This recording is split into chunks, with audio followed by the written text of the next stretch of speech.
you pass the frontier into Kananaskis Country along Highway 40, the first peak you see is Mount Baldy. The 2,192-meter behemoth greets visitors from all over the world. But where a tourist of today might be excited and in awe of its majesty, those who saw this mountain during the first few months of World War II would have had a very different feeling. Starting in September of 1939, this area below the towering mountain became the unwilling home to hundreds of people. Here, the Canadian government built Camp 130, one of the more than 24 internment and prisoner of war camps built across the country during the Second World War. Camp 130, sometimes called the Kananaskis Camp or Kananazi to the amused locals and dark-humored camp residents, was one of the first internment camps on Canadian soil to be put into operation after the start of the Second World War. Some of those confined here were enemy combatants, merchant sailors, and conspirators. Some were innocent refugees wrongly thought to be collaborators. Some were pacifists and anti-war agitators. But at the beginning of the war, those imprisoned here were normal Canadians who were wrongly presumed to be loyal to the German enemy on whom their country had very recently declared war. In the shadow of the Rocky Mountains grew this place mired in the kinds of absurd juxtapositions that only a war can conjure. People being summarily imprisoned to help their countries fight for freedom, those fleeing oppression having their liberties restricted, and soldiers plucked from the chaos of a battlefield to a well-regimented respite. On this site, history was made. So what happened? My primary source for this video will be Behind Canadian Barbed Wire by David J. Carter, published in 1980 by Tumbleweed Press Limited of Calgary. I'll note other references where necessary. With the United Kingdom declaring war against Germany on September 3, 1939, it was never a question of whether Canada would enter the war, but a question of when, and Parliament answered that question on September 10th, voting overwhelmingly in favor of joining the British in the fight. Before the war was officially declared, Carter writes that the RCMP had been tracking certain individuals who were thought to be sympathetic to Germany, and only days after the official declaration of war was passed in Parliament, those considered a risk were interned. Most were men, but a number of women were held in Kingston, Ontario. Also interned at camps across Canada, according to Carter, were Canadian-born people of non-German descent, including members of the National Unity Party, a quasi-fascist political movement that was also strongly anti-Semitic, and individuals who advocated non-compliance with government orders. Most notably among the latter group was the mayor of Montreal, Camillin Houde, who was interned in New Brunswick. Members of the Communist Party of Canada were also detained. The party took the position that Canada's participation in the war was imperialistic and circulated literature proclaiming as much. The party was declared an illegal organization and some 90 members were imprisoned. Interestingly, after the Soviet Union's decision to side with the Allies against Germany in 1942, the communist internees were released. Finally, in June of 1940, and continuing for 2 years after, the UK government began shipping off its POWs to Canada, worried about a possible uprising or sabotage should Great Britain be invaded by Germany. Those internees included a large number of Jews who had fled Germany and arrived as refugees in the UK. The hurriedness of the UK's preparation for possible invasion meant no time to distinguish those Germans who were sympathetic to the Nazi cause and those fleeing from it. Of the 6,700 people interned in camps across Canada, about 2,500 were released before the end of the war and granted status as refugees. Reports were widespread that internees were being treated well in the beautiful surroundings of the Canadian Rockies. They almost made it sound like the internees were somehow fortunate to have their needs catered to for free. The Montreal Daily Star reported on December 16, 1939, that prisoners at Camp 130, quote, would be the happiest people in the world if they had their freedom. They have most of the major items of paradise: free clothing, warm, comfortable sleeping quarters, good meals, recreation hours, light work, and magazines to read. Men brought here are happy and well treated, military authorities stated. In early 1940, reporters were allowed into the camp, and while they were not allowed to talk to the internees, they were shown around the camp and their reports appeared in newspapers across Canada. There were also scattered media stories about how the prisoners were spending their time. Reports have inmates taking field trips to study irrigation, happily toiling as farm laborers, donating blood to the Canadian Red Cross, buying victory bonds, woodworking, metalworking, and taking classes. It seemed a PR blitz from the government was successful at keeping domestic dissent over the internment camps to a minimum, as there were few, if any, newspaper editorials published decrying the sweeping internments. In accordance with the First Geneva Convention, representatives from Switzerland toured the Alberta internment camps in March 1941 and submitted reports to both London and Berlin. While conditions were reported to be good, it couldn't be argued that Canadians were being denied their freedom without any due process, which is why escapes from the camp couldn't have been completely unexpected.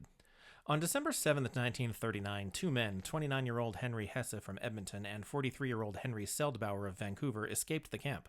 The hunt for the two internees was publicized, and after a few days on the run, the pair were captured in Calgary and returned to the camp. Neither man faced any charges for their escape. A year and a half later, in February 1941, two more men, Ottoman Grunwald and Valdemir Gerhard Arthur Brueggemann, escaped the camp but were recaptured only 17 hours later without incident. They packed a backpack full of food and, according to the Calgary Herald, also wore extra underwear. It was only in the decades after the war that Canadians were given the full picture of what life inside an internment camp looked like, and surprisingly, those interned didn't seem to hold a lot of animosity regarding their unjust captivity.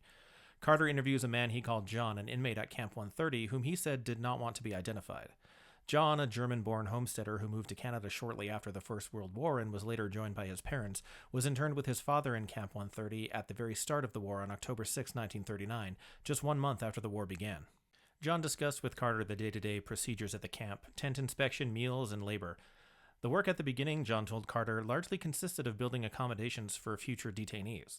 The arrival of a permanent commandant in the first few months of the camp's operation rectified a lot of mistreatment and disorganization the internees had been on the receiving end of. John described Colonel Hugh de Norban Watson, a veteran of combat in the Boer War and World War I, as fair, strict, and fussy. It wasn't all about work, John remembers, as he told Carter stories of himself and fellow inmates taking language classes, playing sports, painting, and taking courses in business and commerce. Government records show the camp was built to accommodate 650 detainees, but John told Carter he estimated about 1,500 were interned there at its highest population. While at the beginning of the war, Camp 130 interned mostly civilian and merchant marine prisoners, later in the war the camp was used to hold German officers.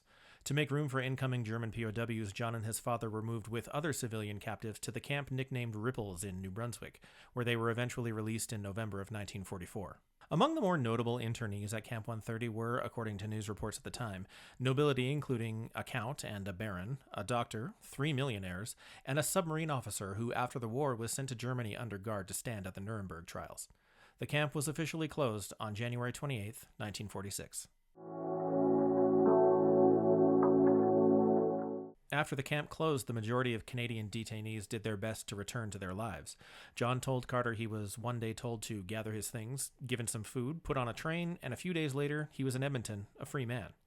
He reunited with his family and, after a few years of struggle and help from his neighbors and community, managed to get his farm going again. The majority of the German POWs who were not sent for trial returned home to Germany. There were scattered reports of some remaining in Canada, but repatriation seemed to be the preferred path forward. It's interesting to note that in 1980, a group of German POWs made a return trip to Kananaskis in a sort of reunion. Odd, we might think, to see prisoners fondly remembering their time in captivity, but the memories of these old soldiers lend credence to the stories that the prisoners were being well treated. You have good memories or bad of the war? Of the war, bad. But from my time here, that's a very good time. We wouldn't have come here if we had bad memories. So the best memory certainly is nature and the people who guarded us. And in fact, we have met one of our old guards who is 93 years of age, who has accompanied us to this camp here. Today, only 2 of the camp's buildings remain standing, Guard Tower 8 and the Colonel's Cabin. They received historical designation in 1982, but in the 40 years since, they have fallen into a little disrepair and aren't currently open to visitors. Peering in the windows, it's clear there used to be a visitor's exhibit inside the Colonel's Cabin. A diorama of the camp is visible, but it's layered in a thick coating of dust. There are a few items scattered on the floor, and I could see rodent droppings on one of the chairs. Nearby stands a memorial to the Veterans Guard, a group of First World War soldiers who were unable to serve overseas but were called to duty to guard the internees at Camp 130. The Red Ensign and Union Jack fly above a plaque dedicated to their memory in 1999.